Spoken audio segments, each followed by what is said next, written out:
वो stage programme करती है, वो नाचती है, मतलब वो नाचने में भी तबायफ बनती है। जैसे सपना चौधरी ने, जिन्होंने भी स्ट्रगल किया, लेकिन कहते हैं ना, धीरे धीरे ऊपर वाले ने उनकी सुनी, देख लो आज उन्हें इतना गंदा काम करके भी आज उनको मान सम्मान मिल गया।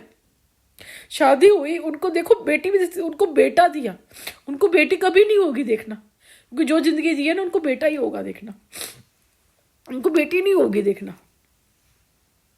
तो देख लो इतने सारे उदाहरण है, लेकिन तुम्हें समझ में नहीं आ रहा। मेरे को उनके लिए बुरा लगता है कि जो है ना वो नहीं होना चाहिए, वो नहीं, कोई नहीं करना चाहेगी अपना आराम। शादी भी नहीं करेगी ना, बहुत कुछ है करने के लिए, आप अकेले हो ना, शादी नहीं करे ना, बहुत पूरा समाज है, कोई भी हो ना, ये कोई भी काम नहीं करना चाहती होगी। ये अगर कोई औरत को सब कुछ, पैसा, रुतबा, सब कुछ मिल रहा है, उसके बाद भी वो औरत ये गंदे काम कर रही है ना, तब वो औरत खराब है, तब वो औरत खराब है। कि वो सब कुछ तेरे को मिल रहा है, सब कुछ अच्छा है, और तब भी तो इसमें कर रही है भाई। अगर देखो, आप हस्बैंड वाइफ किस लिए करते हैं? इसलिए कि जब आपकी शादी होती है आप एक दूसरे का इस तरह के साथ दें, वो भी कोई लिमिट तक। ये थोड़ी कि आप दिन में 4-4 बार आदमी की इच्छा हो रही है या औरत की इच्छा हो रही है, वो तो फिर गलत ही है भाई। पूरा दिन होता है, आपको घर में काम भी करना होता है, बच्चों को भी देखना होता है, आपको दिन त्यौहार मनाना होता है, पूजा पाठ करना होता है, बहुत सारी चीज़ें करनी होती है। हर चीज़ के नियम अनुसार चलने वाली चीज़ होती है, ऐसे नहीं। वही होना चाहिए गवर्नमेंट को ना, उन औरतों के लिए भी कुछ करना चाहिए, वहाँ से निकालना चाहिए तस्करी वस्करी। इंडिया में बैन होनी चाहिए ये। आज इंडिया में बैन होगी, कल और ये जो कॉल गर्ल ये सब है ना, ये बैन होना चाहिए। मेरा बेटा बताता है कि मैं सुबह 4 बजे आता हूँ ना, लड़कियाँ जैसे तैयार होकर खड़के तो समझ पता चल जाता है, दूर ही खड़ी होती है, क्योंकि इनका रास्ता कहीं ऐसे निकल जाते। यहीं पे देख लो, यहीं से हम आता है ना उत्तम नगर, यहाँ से हम लोग रहते थे, यहाँ पे इंदिरा पार्क रहते थे, तो तिलक पुल है यहाँ पे ना, घर आने का वापसी का ये रास्ता है। जैसे हम वहाँ से डाबडी से आ रहे हैं, कहीं से आ रहे हैं ना, तो वहाँ खड़े होती थी, साथ में लड़के खड़े हुए हैं, गाड़ियों वाले जा रहे हैं, उनको बिठा रहे हैं, जा रहे हैं। मतलब क्या यार, इतनी ठंड में भी वो खड़ी हुई हैं, भले बताओ, क्योंकि रात को ही काम होते हैं ना। ठंड में खड़ी हैं तो किस लिए खड़ी हैं? आप उनको पैसा, उनको भी बीमारी थोड़ी है कि उनको इस चीज़ की बीमारी है, उनको लगी हुई है।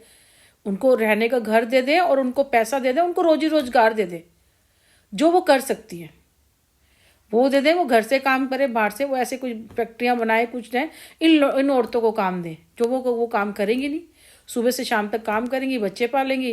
नहीं तो अगर कोई ऐसे लड़के भी होते हैं जो बिल्कुल ऐसे होते हैं, उन दोनों की शादियाँ करवा के उनकी गृहस्थी बसा दें।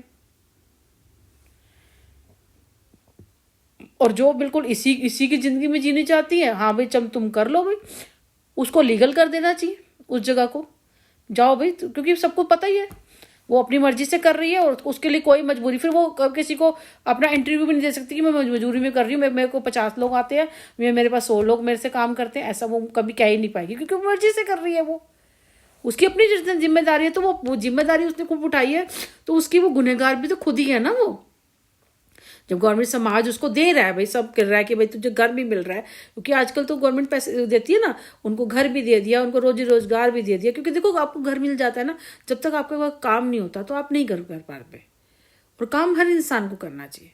मेरा बेटा मुझे कितने कहता है कि आपके लिए बाहर काम नहीं होगा, नौकरी नहीं होगी। मैंने कहा मैं कर लूँगी किसी तरह भी, और अब तो मैंने ठान ही लिया कि मैं यहाँ से करते के साथ ही मैं करूँगी, कितने भी बेटा मना करेगा ना, मैं जॉब ही करूँगी, मैं नौकरी ही करूँगी किसी के पास, मैं जॉब ही करूँगी, क्योंकि मैंने बहुत दे दिया, मैं सोशल मीडिया से हटूँगी और मैं जॉब ही करूँगी। बहुत देख लिया मैंने, बहुत तमाशे देख लिए, तुम्हें बदनाम करना है, कुछ है, जो करना है करो, आज नहीं तो कल तुम्हारे ऊपर आएगी। मैंने कहा ना, मेरे दिल से बद्दुआ है कि जो भी 2 बंदे 3 बंदे हैं ना, उनको वो वाली बीमारी लगे ना, तब पता चलेगा। बहुत गंदी थी, मैं देख के डर गई, बाई गॉड। मैं लाइन में लगी हुई थी, वो पीछे जाके खड़ी होगी, उम्र भी थी उनकी, करीबन होगी वो 60 साल की तो होंगी, चल रही थी, और अच्छे घर की थी, क्योंकि बॉय कट बाल थे उनके, कपड़े भी अच्छे पहने हुए थे, मतलब और वैसे मतलब, और कहीं तो पता है गुच्छे गुच्छे अजीब से, मतलब बड़ी डरावनी शक्ल थी उनकी, बड़ी डरावनी थी शक्ल, सच कह रही हूँ। मैं भाई को देख नहीं पाई बैठ कर, मेरे को बहुत डर गई बुरी तरह से। सोचो कि भगवान किसी को भी ऐसी बद्दुआ न ले, लेकिन जो मेरे इंसान कर रहा है ना, तो उससे मेरे से सहन नहीं हो रहा, क्योंकि मेरा बेटा मेरा सह रहा है। ये बात नहीं कि नेचुरली बात है, क्योंकि हमारा खर्चा 52,000 रुपये का है, ठीक है ना, 55,000 रुपये का 52,000